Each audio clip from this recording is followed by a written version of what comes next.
Hello বন্ধুরা, শুভ সন্ধ্যা। আজ তোমাদের সঙ্গে কিছু কথা আমি শেয়ার করি। কথাটা হচ্ছে, যারা লেবার মিস্ত্রি দিয়ে কাজ করাও, যারা যেভাবে কাজ করা, যারা মালিক মহাজন আছে না, তাদের কর্মচারীগুলোদের একটু ভালোবাসো, একটু সম্মান করতে শেখো, একটু টাকা পয়সাগুলো মানে সময় মতন দিও।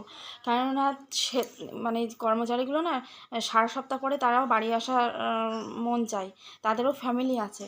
কি বাড়ির লোকগুলোও মানে বসে থাকে, সে বাড়ির লোক কখন বাড়িতে আসবে।